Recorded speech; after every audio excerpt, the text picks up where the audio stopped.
Kyle Deschanel, The Rothschild Who Wasn't, Part 1. Hello, I'm H.G. Tudor, continuing to educate you about narcissism and psychopathy and matters that surround those topics by often looking at real-life examples, which brings the topic to life and increases your understanding.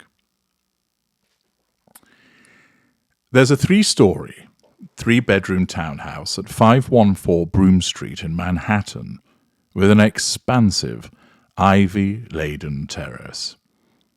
Entry is through a dining room swathed in exposed brick. A dramatic wooden staircase services the second floor.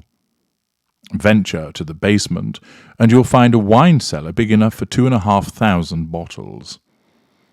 It's the only freestanding home in Soho, and it's available.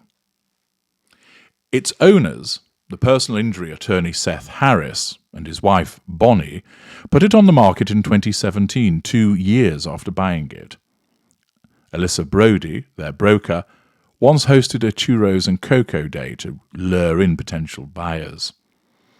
In February 2022, Brody went on NBC's Open House hoping someone with deep enough pockets might be watching.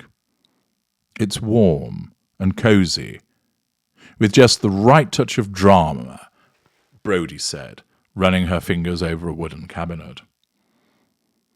Months later, a would-be buyer appeared out of nowhere.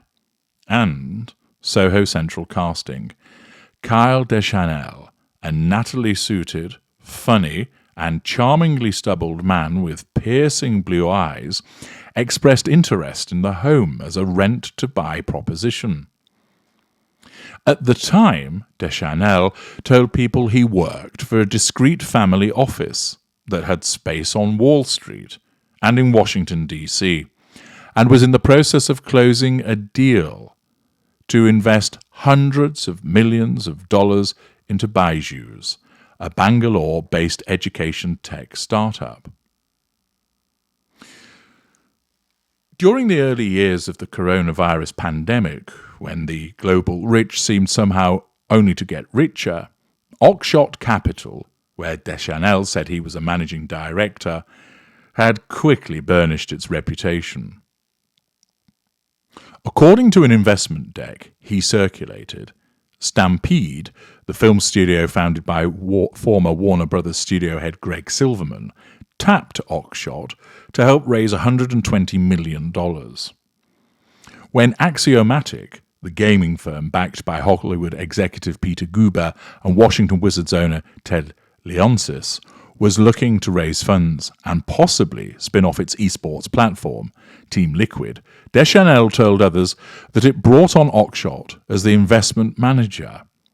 Deschanel claimed to maintain lucrative business ties overseas, especially to the Kingdom of Saudi Arabia and its state oil company, Aramco. Thus, what we have here is an environment of wealth, an environment of power broking, an environment of significant and substantial investments. After months of moving between hotels and various leases in the West Village, Deschanel needed a real hub. Christina Cochran, a party planner at Van Wyck and Van Wyck, who told me she was Deschanel's best friend at the time, he and all her friends called her Tiny, had joined him house hunting.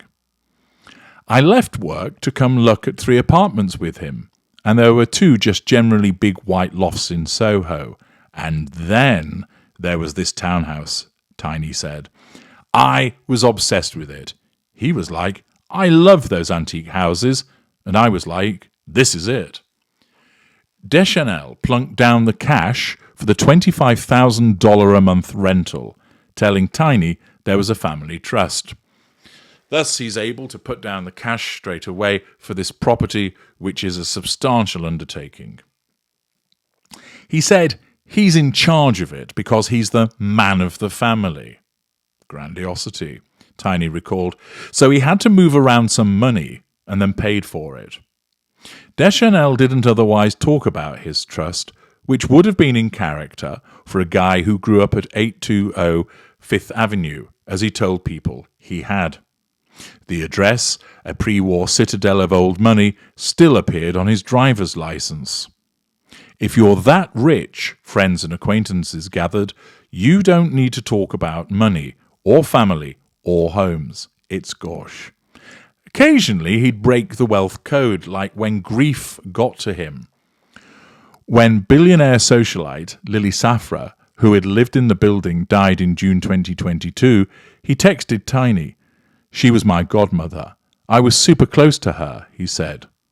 He was trying to get to Geneva for her funeral.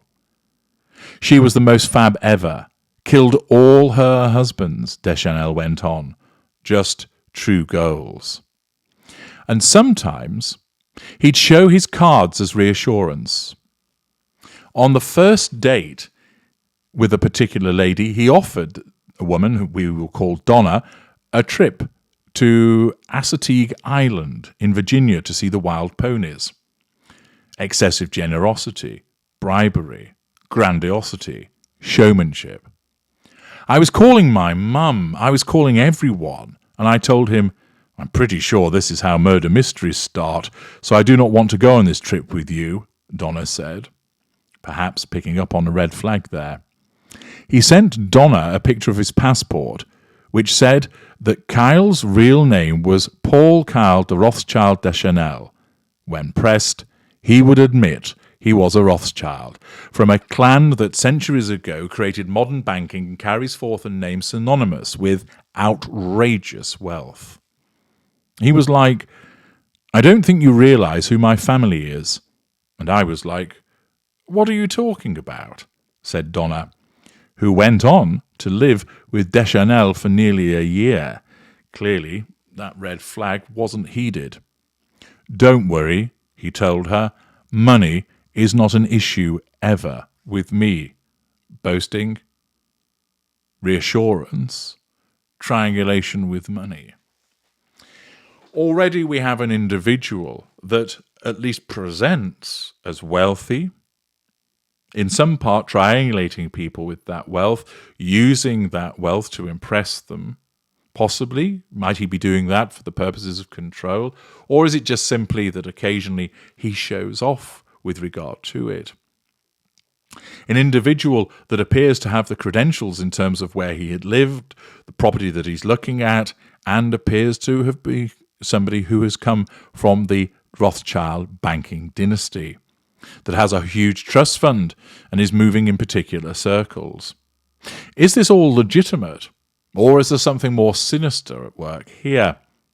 It started to paint a picture of the world that he apparently comes from and moves in. But we're going to see whether this holds up, or whether there's more to it than first meets the eye. Join me in part 2 to learn more.